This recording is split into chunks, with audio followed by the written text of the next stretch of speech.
Good time zones, my Sakonauts. I'm Sako Tumi, also known as the Witch of Tylwyth Teg, and today we are talking about spells and rituals in the House Witch by Aaron Murphy, his cock.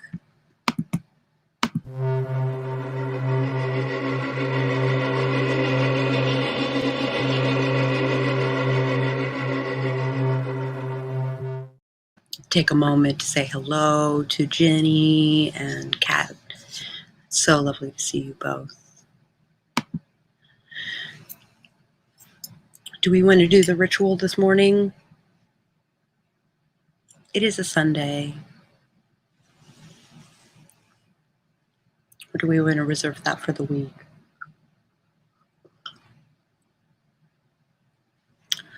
What are your thoughts?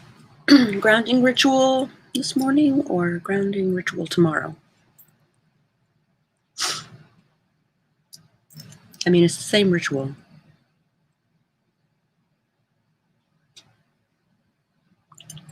Cool. I will, however, pull a self-care card.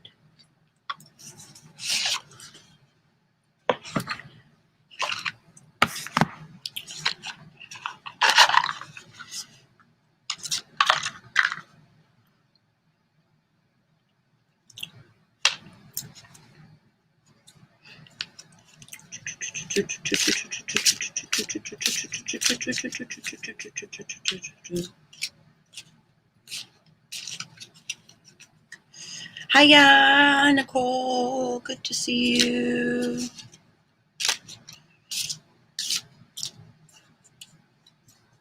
We're skipping the grounding ritual today.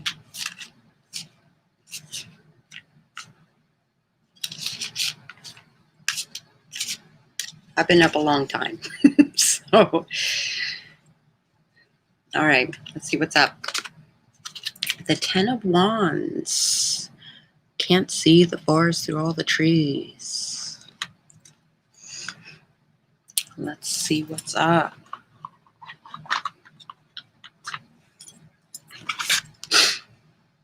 Ten of Wands, Swords, Wands.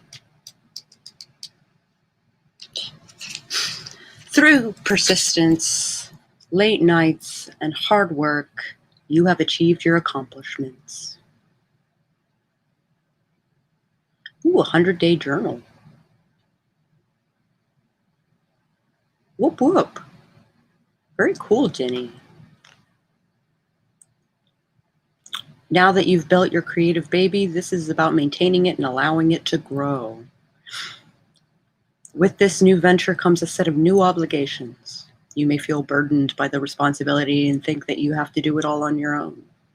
Consider expanding and delegating your tasks so that you are not carrying all the weight on your shoulders. Don't be afraid to ask for help when you need it. Prioritize what you actually enjoy doing and identify your strengths and weaknesses. Allow others to help you with your other tasks that don't give you joy, and focus on the big picture. By releasing the weight of these burdens, you are prioritizing yourself. You don't have to do it alone.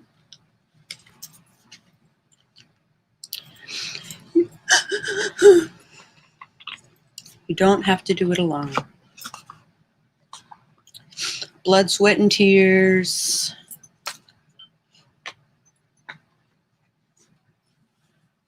But you don't gotta go it alone. I'm gonna look at that self-promo thing real quick. Simple journal for sale. Come get it with the flags on the front cover. Cool. Oh, very cool.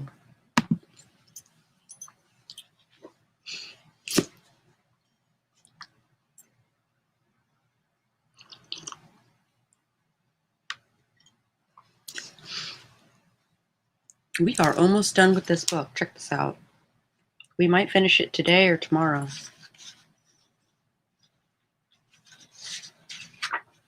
Probably today.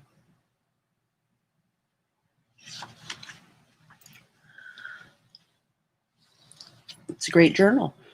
Okay. maybe I will purchase it. When the Trans Flag Journal comes out, I have a feeling that my folks will snatch up a bunch. Nice. Spells and Rituals, Chapter 11. This chapter is a collection of home and hearth-based spells and rituals, most of them using the symbols of the cauldron and the sacred flame in some way. Purifications and cleansing are also a main focus here, as a lot of home-based spiritual work consists of keeping the home energy as clear and as positive as possible to support and nurture the people who live in it.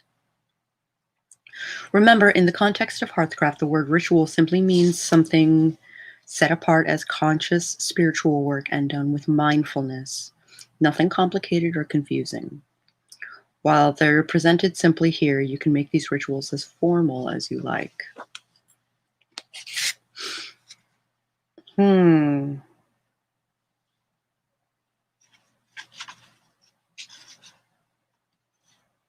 Do you guys actually want to hear this, or do we want to move on to the next book? Jeez.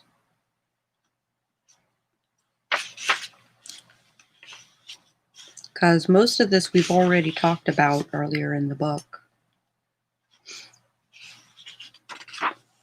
Lighting the oil lamp or candle. This prayer focuses on the use of a candle or oil lamp as a symbol of presence of spirit. Say it as you light a candle or a lamp. Sacred flame, burn brightly in my heart. I light this flame in recognition of your sanctity. Bless me, sacred flame, with your light. And it's more of the same, really. Like consecrating candles or fuel. That's not how I do it, but it works. Cauldron-based spells and rites, like a cauldron harmony spell. Doorstep cleansing, house blessing, room blessing, which can't be all that different. Personal purification, creating sacred space, other magical recipes, carpet floor purifying powder,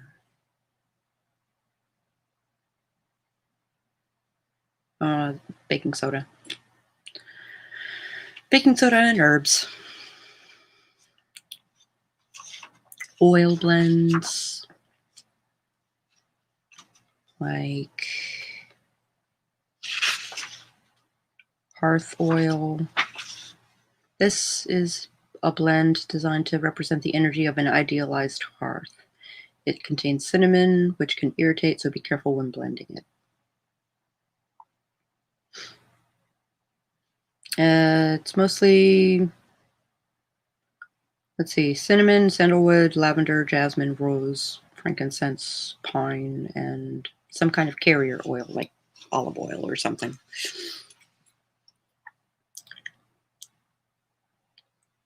Clean and bright oil, which is, this oil has loads of cleansing energy.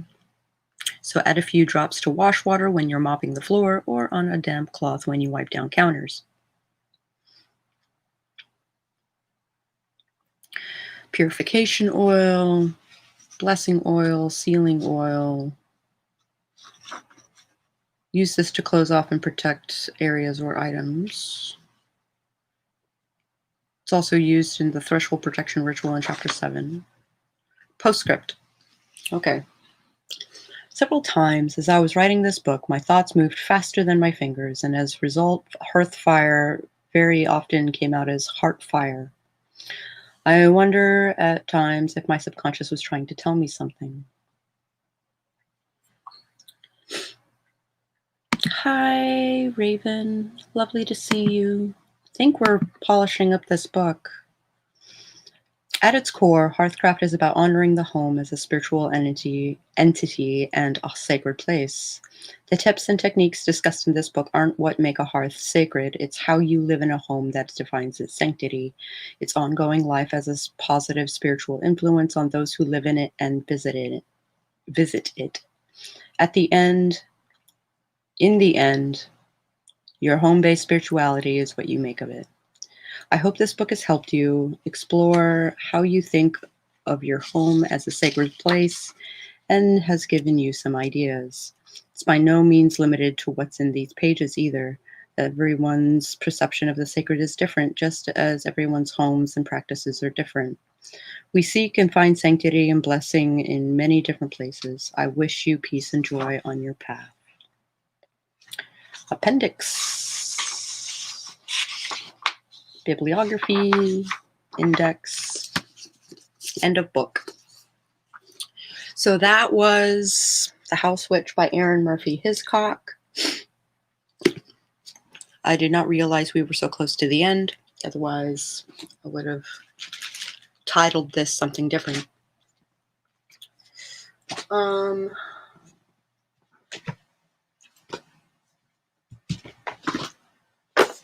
kind of want to do this one next for you guys. I think that's kind of what this stream has become, is a self-care stream.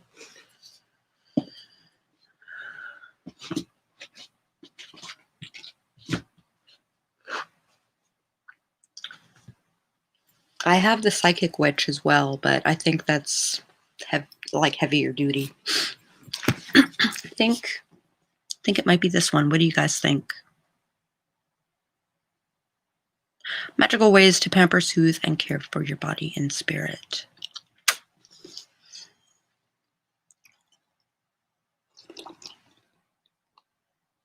Which is another Erin Murphy Hiscock book, by the way. Same lady who wrote The House Witch. Also, I thought the cover was pretty. I like that she has her stuff printed straight on the book. There was a couple of printers that I was looking at for for Hope's Chest that did something similar. So, let us see.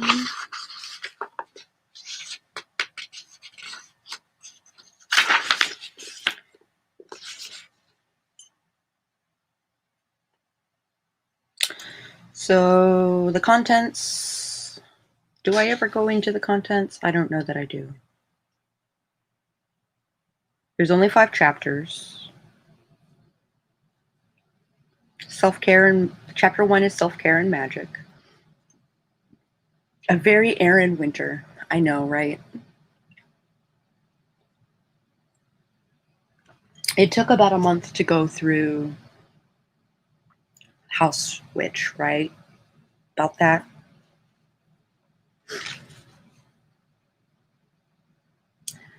Chapter 2 is mental and emotional self-care. Chapter 3 is physical self-care. Chapter 4 is spiritual self-care. Chapter 5 is household self-care. And there's 219 pages.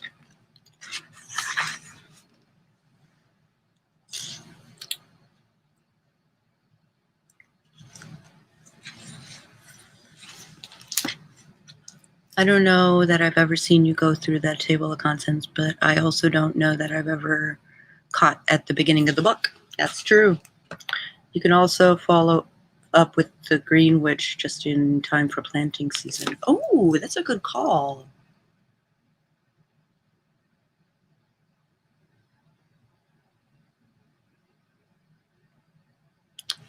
That's not a bad idea.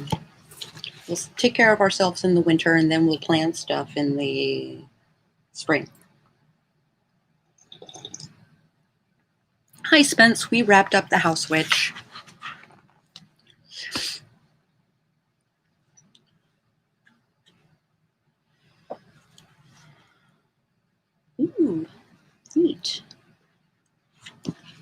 Okay. What up? What up? What up? What up? What up? I'm glad you guys could make it this morning. Feeling particularly social today. Comforted by the presence of other people. Seeing people talking on the server and people like hanging out in the chat. Like, it's getting me right here. It's going down real easy. Okay, so here's the introduction. At its most basic, engaging in self-care is about self-respect. Self-care is all about taking care of yourself, making that stand and declaring that yes, you are important and you do matter.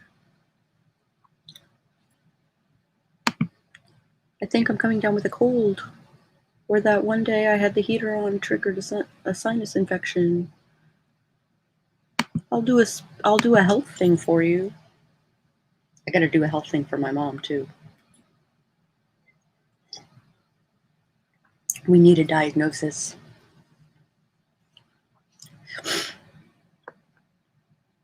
Simple self-care is part of your efforts to be the best person you can be, an idea that resonates in magic as well. Magic is an ideal partner for self-care. One of magic's main focuses is healing. Healing of the self, healing of the earth, healing of humanity and nature. In this sense, magic and self-care go hand in hand. I recently had a thing where I was wondering if I was doing ritual work for the sake of self-care, or if I actually had intention to, besides taking care of myself. I think I need to drown myself in orange juice. Yes, probably. And tea, green tea, popcorn tea if you've got it. Genmaicha.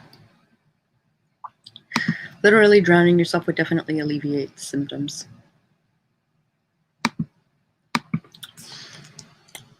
The Witch's Book of Self-Care helps you explore ways to reconnect with yourself, make time for yourself, learn how to experience moments in your day mindfully, and to honor yourself and your spiritual and emotional health. That is a terrible sentence. With as many locations as the editors and distribution here,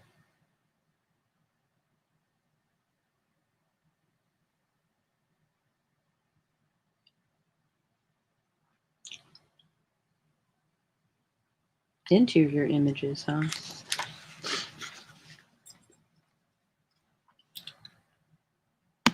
Kind of a permanent solution.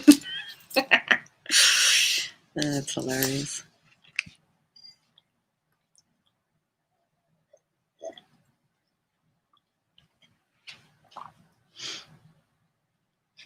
Dark and hilarious.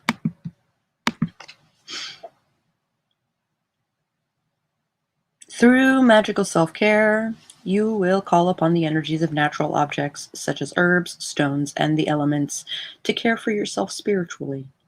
Inside these pages, you'll discover activities on finding balance, recharging, examining self-destructive behavior, and transforming it into a healthier behavior, as well as meditations designed to help you get in touch with yourself again, spiritually and otherwise. Cool. Take care of your energy, your emotional health, your physical health, and your mental health are all essential undertakings and can all be enhanced with magic. Being your best self is part of what makes the world a better place. This book can be that first step toward exploring how magic and self-care can partner to support you in your efforts to become the best version of yourself that you can be.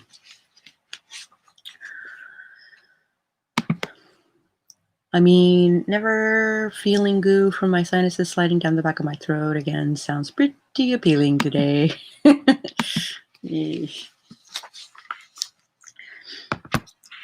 Self-Care and Magic, Chapter 1.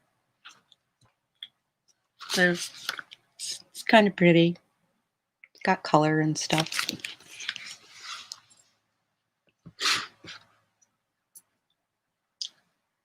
Come on, Christina. Hop into the chat.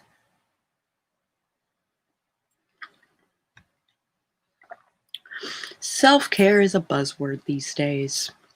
But like media representations of magic, representations of self-care can be confusing. What exactly constitutes self-care? Is getting a mani-pedi or a new handbag actually self-care? And if not, what is? Simply put, self-care is any activity that you do deliberately to take care of your mental, emotional, and physical health. Magic dovetails perfectly with the concept of self-care because magic is about listening to what's inside you and the messages the divine and nature have for you. Being in the moment in this way opens you up to an intimate world of information that is supportive of your well-being. Magic and self-care make excellent partners on the road to leading a balanced, fulfilling life.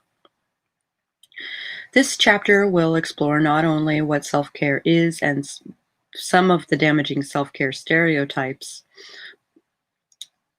It will also give you some background on the magical techniques that you will use and explore in the later chapters of this book.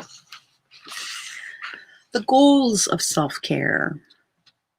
The goals of self-care are simple: healthy mind, healthy body, healthy spirit. The point of self-care isn't just about giving yourself a break. It's about becoming skilled at identifying your needs by listening to your mind, body, and spirit. And not just long-term needs, but also immediate needs, the needs that you have this very moment. How hard can it be to listen to yourself? Particularly difficult, apparently, because a staggering percentage of the population has difficulty sleeping, anxiety issues, depression, and an ongoing feeling of failure. Taking care of yourself is more than inputting food and making sure you have a roof over your head. It means treating yourself with the kindness you extend to everyone around you.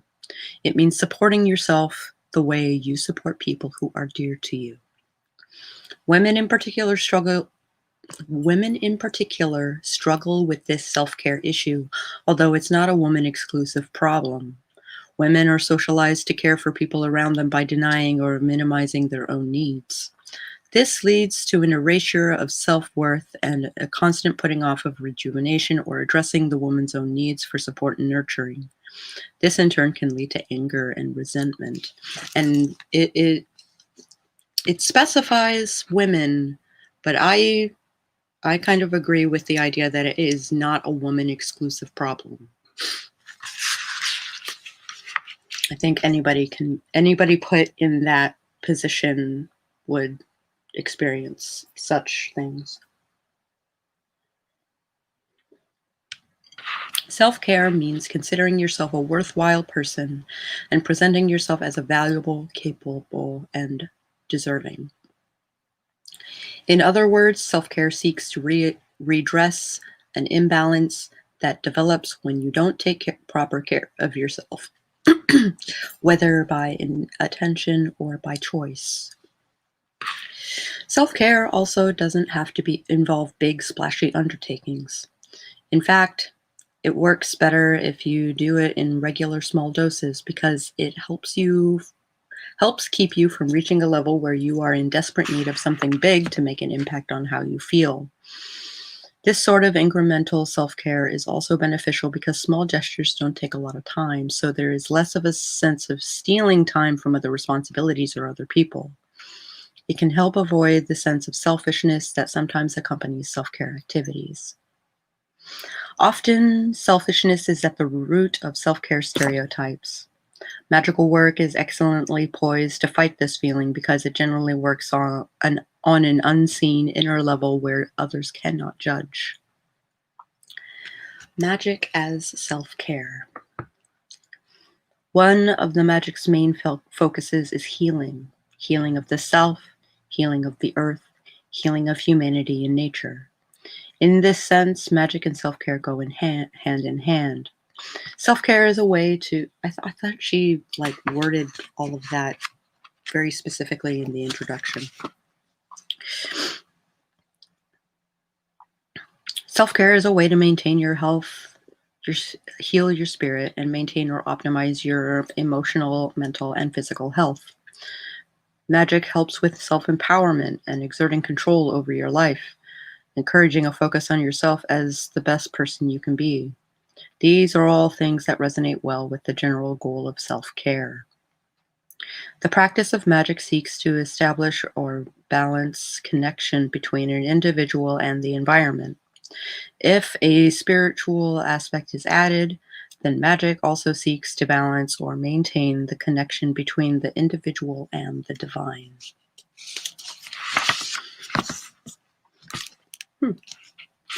Incremental self-care.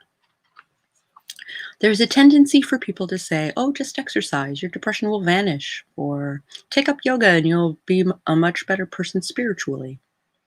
It's not how self-care works. Self-care is a complicated, interwoven combination of hundreds of small acts and an attitude shift. Using just one of the rituals, spells, or practices in this book is not going to solve your problems, but each will make you feel a little better and hopefully help you see that you are worthy of self-care and deserve to take the time and attention you need. Even though it may not make your fatigue vanish completely, taking care of yourself is still a valuable thing. Cleaning up a room won't eliminate your anxiety, but it will make the atmosphere healthier and more comfortable to be in, and that's important. Fighting the stereotypes of self-care. The media pushes self-care solutions in the form of spa days and retail therapy. It's frustrating because these solutions assume that you are of a certain class with certain options available to you. They assume that you have disposable income. They assume that you actively desire these things and deny yourself for some reason. And they assume that you have the time to engage in these activities even as a treat. These media suggestions also assume that engaging in these kinds of activities will fill a gap in your life, implying that you are somehow not normal if engaging in one doesn't fill the void in your heart. Take courage. The media view of self-care does not have to align with your sense of self-care, and in fact, it's probably healthier if it doesn't. Self-care guilt. Another stereotype of self-care is of someone lazily lounging on a sofa, eating chocolate and ignoring chores. This stereotype is harmful in that it suggests taking a few minutes to yourself between tasks is letting an unspecified everyone down in some way. It implies that if you're not wholly immersed in handling things, you are failing somehow. This is one of the most harmful stereotypes associated with self-care because you are being told that you aren't taking things seriously enough if you aren't always working for the benefit of someone other than yourself. It tells you that if you take a moment or two for yourself, you should feel guilty. This was something that I took 2019 to really address. 2018 as well. It took me a long time to kind of like get over it. I just included in my schedule, in my daily schedule, time for myself.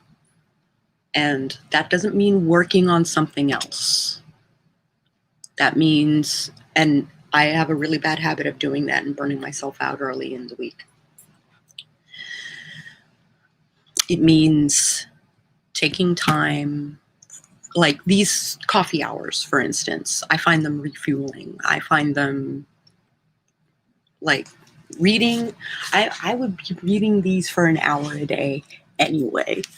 So, and speaking out loud, reading out loud helps like the part of my brain that like stroked out, right? So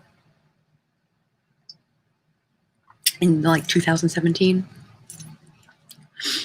So it is self-care for me. And I do hope that it is self-care for you guys as well.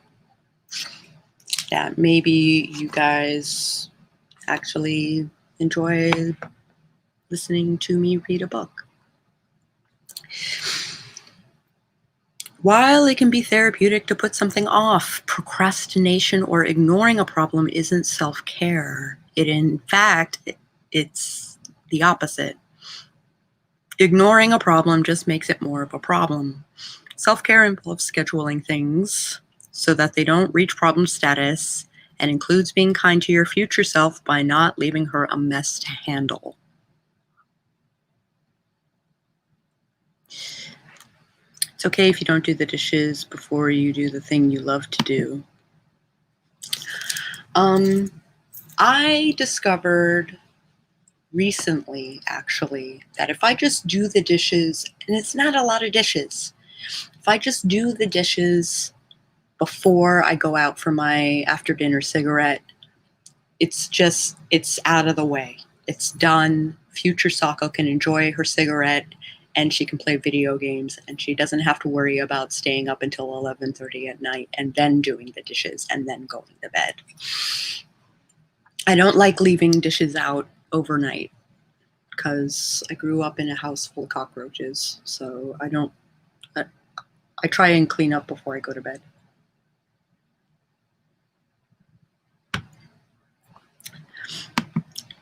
Hi, Tani. Good to see you. So scheduling my life in such a way that I have time for myself, and it's got to be self-care. It's got to be sleep. It's got to be food. It's got to be maybe watching Netflix. I'm still struggling a little bit with the Netflix. I'm not going to lie. I'm still struggling a little bit with the Netflix. I don't watch a lot of streaming services because that guilt that I should be productive while something is on TV is still a thing. It's that toxic productivity. Do the dishes while the food cools. Yep. I don't cook. So we do a deal where my husband cooks and I clean. But my husband cleans as he goes. So the dishes that I end up having to do is like negligible. I want to relax, and chores being done is paramount. I also grew up in a raunchy apartment, so I feel the sink is always empty. The sink is always empty. And you don't leave food in the sink. You keep the sink clean. And that's something that my husband doesn't do. So drives me kind of nuts. For me, scheduling time to tidy and do dishes is really important because the way my depression wants to communicate with me is, this is 50 tasks and not one. So, yeah. So I will literally melt down over it. My father is the same way, or was the same way. I don't think he does that anymore, but he used to be the kind of person that was like, okay, I just had a long day at work. And dinner is not made. I guess I'm making dinner. And then instead of just making dinner, he has to do the dishes first. And then he has to do the wiping down all the counters. And then he has to do this, that, and the other thing. And it drove him batty. He would get angrier and angrier as, like, with the incremental tasks that he had to do in order to do something as simple as eat. So I get that. But if I have a full 45-minute timer where I just do as much as I can for 45 minutes. Actually, I started doing that. Like 15 minutes here, 15 minutes there. And mostly, like Pomodoro sprints.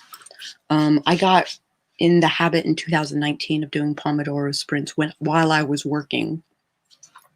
So I would work for 45 minutes, and then I would have 15 minutes where I had to get up and walk around and do something.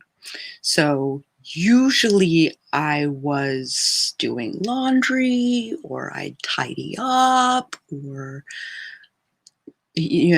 I just take care of my house in some way. But I discovered that while my house was cleaner, I was more exhausted at the end of the day. And that didn't necessarily mean I stopped working. So I had to readjust my tactic. I have 4 streaming services and rarely use any of them. Most of them I'm subscribed to are used primarily as a contingency for the times I'm driven to watch a particular show. But for my mom, she will feel so bad about sitting down at her sewing machine if she hasn't done the dishes or folded the laundry or this, that, or the other thing. Yep, it's that guilt. It's that toxic productivity. I have started, as of this month, I have started this tracker, right? I haven't done stuff for today, or I don't think I filled in stuff for yesterday either, because I ended up working on Unknown some more, which is not, I wasn't supposed to do that. But I have 30 hours a week that I work on 10 different projects. And I track where my time is going. So even if I have days where I felt like I was unproductive, I just look at my tracker and I'm like, no, I was plenty productive. Where's this feeling coming from? Why am I beating myself up because I did 8 hours of work? I accomplished, or I worked on X number of projects, and I tried to do it in a way that works for me. So like co-working situations work well with me. Being mildly social, and the internet has helped a great deal. That is exactly what I've been doing this last week, more or less. I have 45 minutes of task, and then I flop on my video couch for 15 minutes. I'm sorry that your house is like the priority in your life. No, I'm not sorry. That's not something to like feel bad about. But like, I grew up in a hoarder house, right? And everything is overwhelming all the time. So it got to the point where I would do exactly what you're doing. Like 45 minutes of getting as much done as I possibly can, even if it means throwing it all in a laundry basket and throwing it in the closet. It's just something. I can address it later, but I need an intermediary handling of something. And it helped to have my husband, who is a neat freak, come in and like help me, because when you're eyeballs deep in a hoarder house, my parents are hoarders. Once you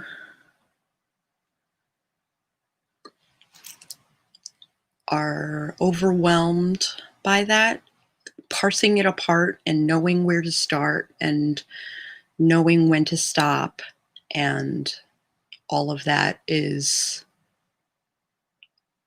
impossible. So, Spence, I get it. I super get it. Netflix in particular, I keep subscribed for my ex's sake, because she practically thrives on it. then she should have her own Netflix account. My philosophy for home management is it only has to work for you. Lots of people have unnecessary tasks because they haven't updated their home origin or desired perfection. I'm not sure I understand that. I am that person that feels guilty if I'm not being productive. Hubby is forever telling me to just be because I can't relax. I have very complicated feelings about my home-life balance because right now, with everything going on, absolutely.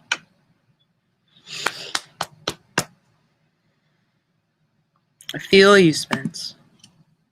Baskets are the greatest household organizing tool until things have homes. And that's something that my husband taught me, was everything has to have its place. If it doesn't have a place, it doesn't belong in the house. If it doesn't have a place to be, it doesn't belong in the house. That is how we did the thing. I think you brought up a great point. The house you grew up in relates to how your house as an adult affects you spiritually. Absolutely. And my husband has been working diligently over the past 8 years, 9 years, to make this a home and not just a house. It used to be really turbulent here. And so, the roaches and anger from my dad and coldness from my mom, and I was always in trouble, and I was not sleeping. I was super stressed out, and yeah, it's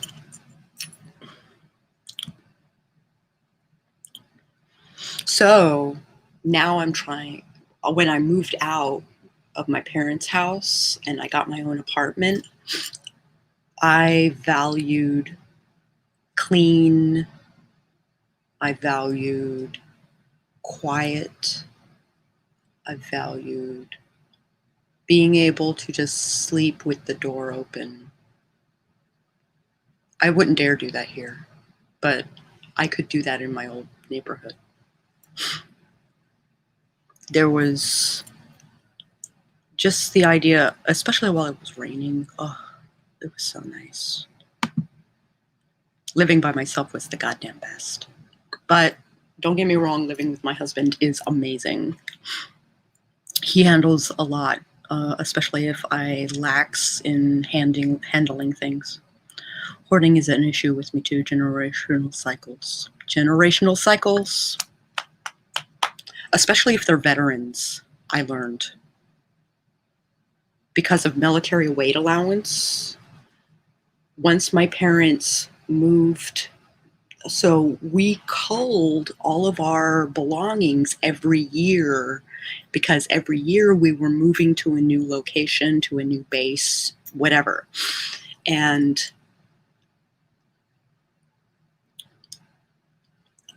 once we moved to the DC metro area, we no longer had to cull our belongings. So it got to the point where my dad, if he couldn't find something, he would just buy another, rather than having a place for the previous thing and being able to find it. So when we de-hoarded the house, we found 13 bottles of windshield wiper fluid. 13 bottles. All mostly full. My house was a mess as a kid. I kept my room spotless and organized because it provided me stability and clear space to breathe. Yep. Me too. The ex has no disposable income for that kind of thing. So you're supporting her habit. Why?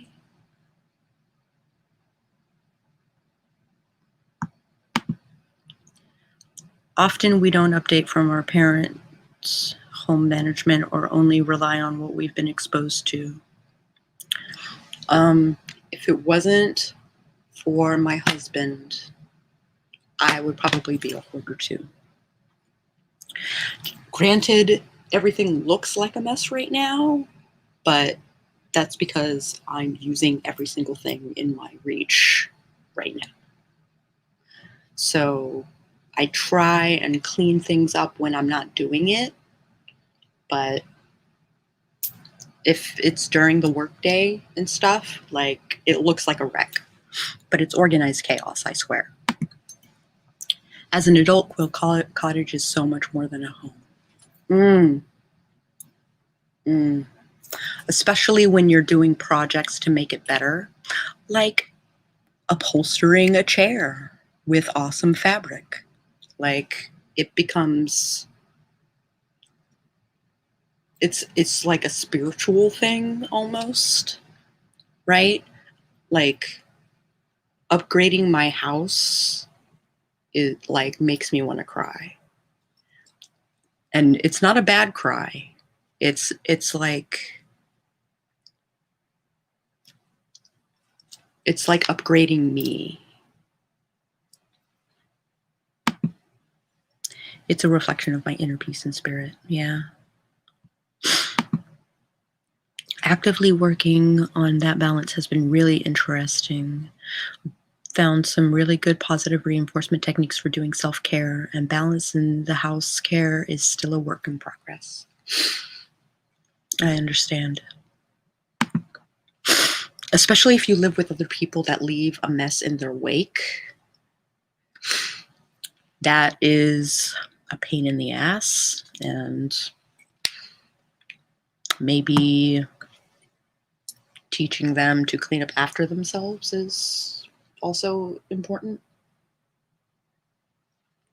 She's unemployed, living on barely $300 a month from VA disability benefits and whatever I can afford her.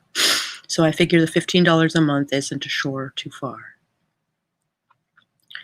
But why? But she's your ex.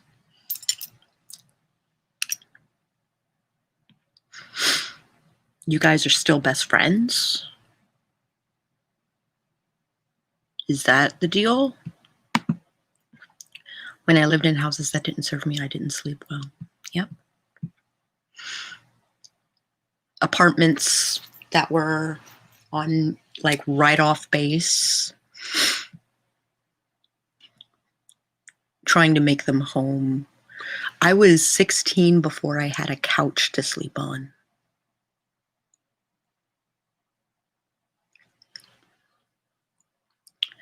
So my home has to be a sanctuary. I can't function if I don't have the right vibe. That is my life now. That is my life now. And that stems from never having that vibe as a kid. Yep, absolutely. I will never, between the meds, between the cleaning, between the work ethic, between the self-care routine, I refuse to be the person I was 30 years ago. Refuse. I refuse to go back to that in any capacity. In any capacity. I won't even, like, go without sleep anymore. The hoarding comes from my mom's side, which has a long history of poverty, depression era habits. My grandmother used to have a 50-year-old microwave melted Cool Whip bowls she wouldn't part with. Oh no, she used to have 50 old microwaved melted Cool Whip bowls she wouldn't part with. They're not reusable. I had to teach my grandmother, actually my sister taught my grandmother, that keeping the, like, styrofoam or keeping like baker's plastic you shouldn't keep that stuff and reuse it because it can't be sterilized. So she ended up getting food poisoning. My sister got food poisoning and expressed to my grandmother, hey, you gave me food poisoning because you're not throwing away your trash. Come on. It's Depression era and World War II era tactics. Absolutely. Hey, things do have homes in organized chaos. They just live in crowded quarters sometimes. Look, you see this behind me?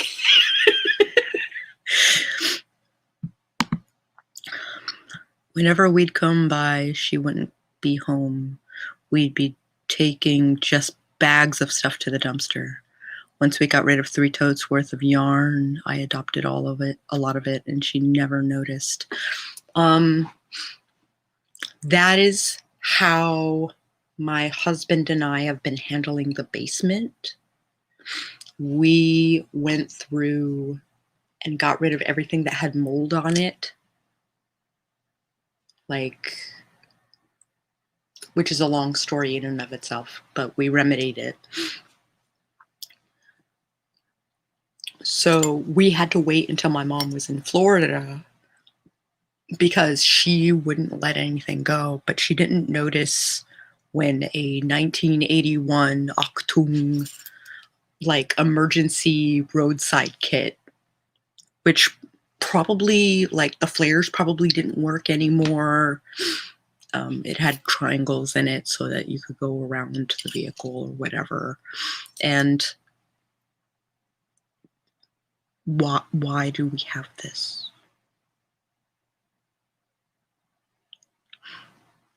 And it was covered in mold, so we got rid of it.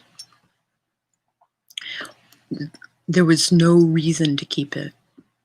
I'm trying to better myself in the cleaning, but bad habits are some of the worst to break. I agree. It's taken me years, and it's taken the support of my husband. For sure. I wouldn't have been able to do it myself. My husband is a walking mess. I have no idea how it happens. But I'm just as bad. Right, but if your significant other is just as bad as you are, then pulling yourself out of the mire is twice as hard. Right? Kind of like dieting. You know, if your husband doesn't join you in solidarity, it's twice as hard to diet. My roommate is like that. His tornado of items is a reflection of his extreme anxiety.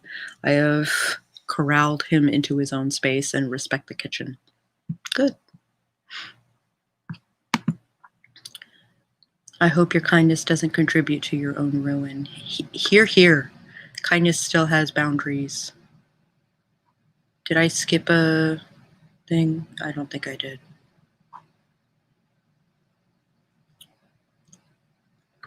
Kindness still has boundaries, and I hope you are being reinforced, and yours is being reinforced and respected.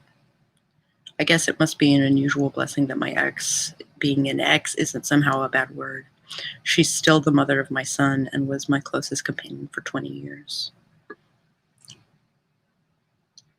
But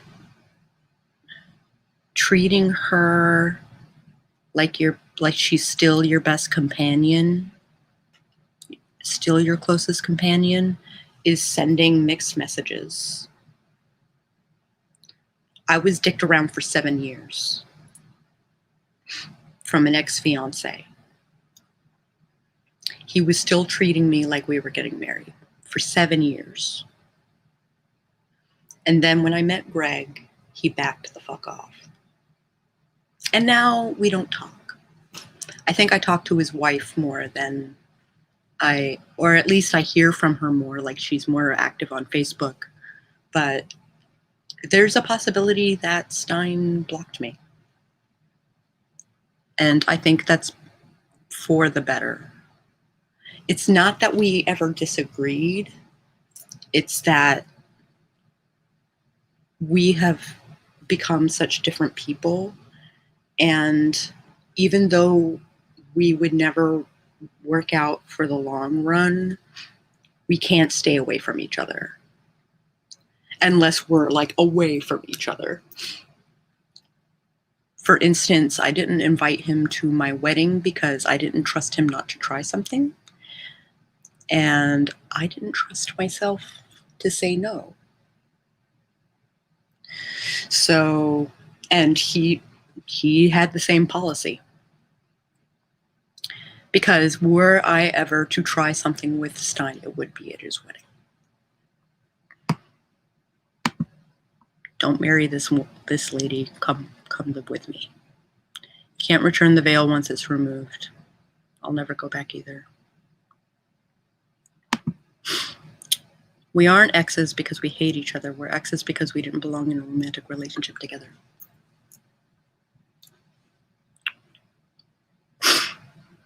Right.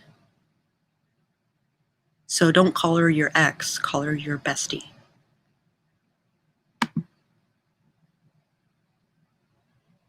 Stop thinking of her as your ex. Basically, our relationship magnified each other's faults. So no matter how much we cared about each other in a relationship, we were just bad.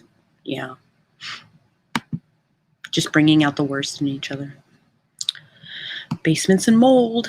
Why I won't turn my furnace on unless absolutely necessary. We had to recently replaced our furnace for pretty much that exact reason. The way I've been trying to describe the situation around here is reversing the flow of a river. Yeah. It is psychologically damaging, and if you don't have a team behind you, like, pulling yourself out of the mire is really hard. I quit opioids when my husband moved in, and he wasn't my husband yet. He was my fiance at the time.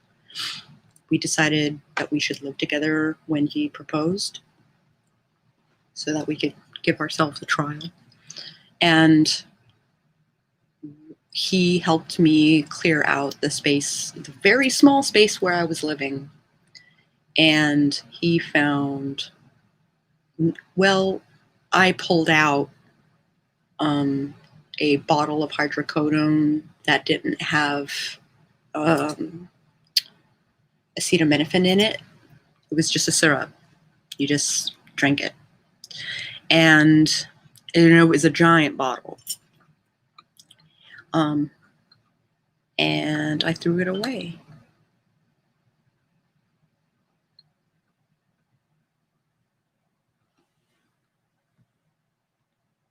And that's still that was really hard. That was one of the hardest things I've ever done. Well, the whole she's living in North Carolina now thing provides the space we've needed to establish appropriate separation that we were never able to do while trying to co-parent our son. So $15 to keep the peace. Is that what it means? Cultivating a support network is an essential part of self-care. It made all the difference for me ever since I moved back to Maryland. From Savannah, right?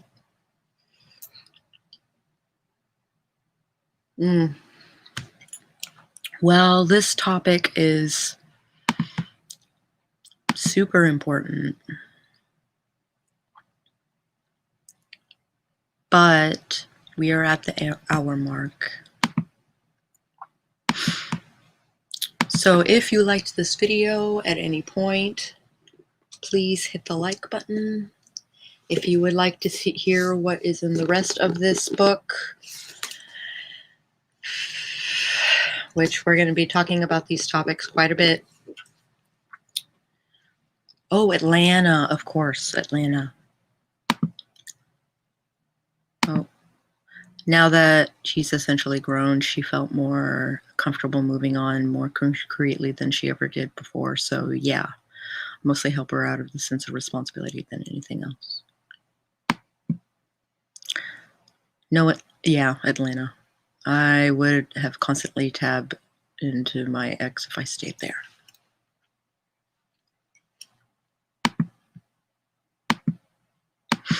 And that is like self-care at its peak, right?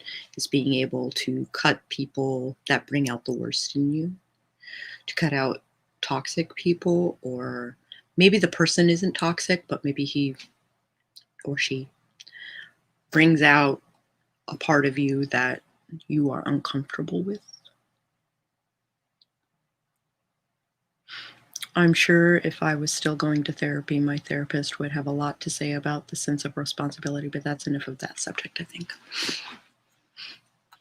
If you would like to see what we do for the rest of this book, please hit the subscribe button, maybe even ring that bell on the off chance that YouTube might actually notify you when I go live. And if you want to support me in some way, I do have a Patreon that is in the description below. It's kind of a witchy membership sort of situation. And I will catch you guys on the flip side.